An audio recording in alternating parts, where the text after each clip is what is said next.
참 예수님, 소양공당 신정호 신입니다. 지난 3월 14일은 저에게는 조금 특별한 날이었습니다.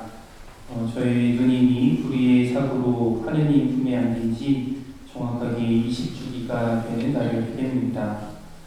누님을 찾아가 영혼을 위해 기도하고 꽃도 한 다발 주려고 아침 일찍 서둘러 부모님 댁으로 향했습니다. 그런데 평소에 어머니와 가까이 지내시는 자매님께서 누님이 생전에 좋아했던 노란색 프리지아를 한 다발 가지고 부모님 댁에 미리 와 계셨습니다. 자매님의 그 따뜻한 마음에 너무도 감사했습니다. 누님의 기일이 다가오면 여전히 힘들어하시는 부모님께서도 프리지아 꽃을 바라보시며 젬마가 참 좋아하겠다고 말씀하시고 웃음 지으셨습니다. 시간이 많이 흐른 만큼 이제 누님은 우리 가족의 기억 속에만 살아있다고 생각했습니다. 그런데 아직도 함께 기도하고 있다며 그리고 기억하고 있다고 손을 내밀어준 그 마음이 크나큰 위로가 됐습니다. 오늘 미사에 참여하여 함께 기도해 주시는 교우 여러분이 또 먼 곳에서도 함께 미사를 봉헌하기 위해서 그곳을 찾아주신 신부님들이 직접 이 미사를 주례해 주시는 주교님이 세월호 희생자들과 그 유가족들에게 큰 위로와 힘이 되어줄 것입니다. 대신해서 깊이 감사드립니다. 김영하라는 작가가 있습니다.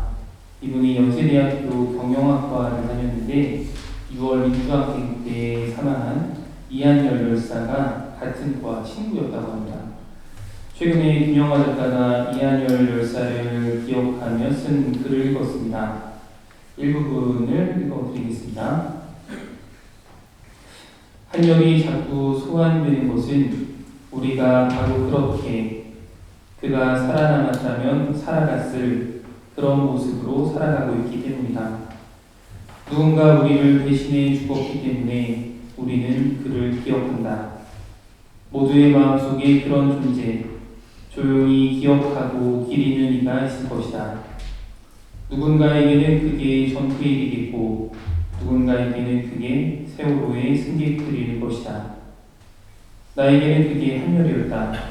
내가 그였을 수 있고 그 또한 나였을 수 있다고 생각하며 살아왔기 때문이다. 작가의 말처럼 누군가의 억울한 죽음이 내 것이 될 수도 있었습니다. 혹은 우리 가족 중 누군가의 것이었을 수도 있었겠죠. 9년 전 그날 우리 중 누구라도 그 배에 올랐을 수 있었고 내가 제일 아끼는 사람이 탔을 수도 있었습니다. 그리고 앞으로 누가 그와 같은 상황을 맞을지도 모릅니다.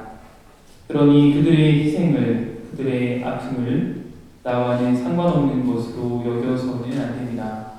함께 기억하고 함께 기도하는 마음이 꼭 필요합니다. 많이 보셨을 미스터 션샤인이라는 드라마에 이런 장면이 있습니다. 한 조선 여인이 일본 군에게 붙잡혀서 죽을 위험에 처하자 여자 주인공이 그 여인을 구하려고 합니다. 그러자 남자 주인공이 이렇게 이야기해요. 저 여인 하나 구한다고 조선이 구해지는 게 아니요. 그러자 여자 주인공이 이렇게 답하죠. 구해야 하오. 어느 날인가 저 여인이 내가 될 수도 있으니까. 세월호를 기억하자는 말이 또 세월호 희생자를 위해 기도하자는 말이 이제는 지겹다고 하는 사람들이 있습니다. 또 세월호 참사의 진상규명과 책임자 처벌을 외치면 이제는 그만 잊자고 말하기도 합니다. 하지만 진상규명 없이 세월호를 잊으면 앞으로 비슷한 사건이 얼마든지 또다시 일어날 수 있습니다. 충격적인 대참사에 대해 제대로 된 규명을 하지 않고 제대로 된 반성이 부족했던 탓에 비슷한 성격의 참사가 다시 벌어졌습니다.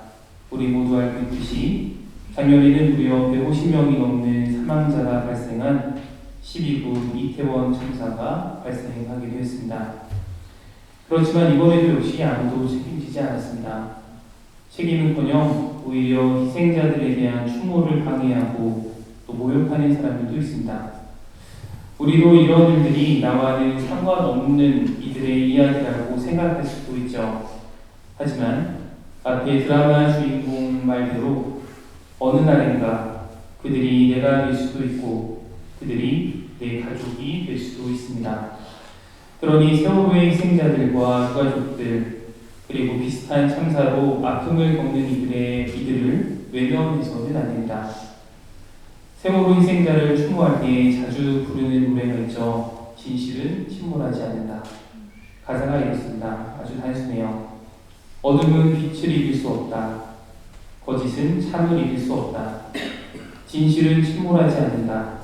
우리는 포기하지 않는다. 아무리 어둠이 깊어도 또 어둠의 기간이 길어도 포기하지 않으면 결국 빛이 어둠을 이길 것입니다. 이 세상에 빛으로 오신 예수님께서 어떠한 어둠이라 하더라도 당신과 함께라면 이겨낼 수 있음을 당신의 부활로서 보여주셨습니다. 지난주 부활 성야 미사 중에 빛의 의식이 있었습니다.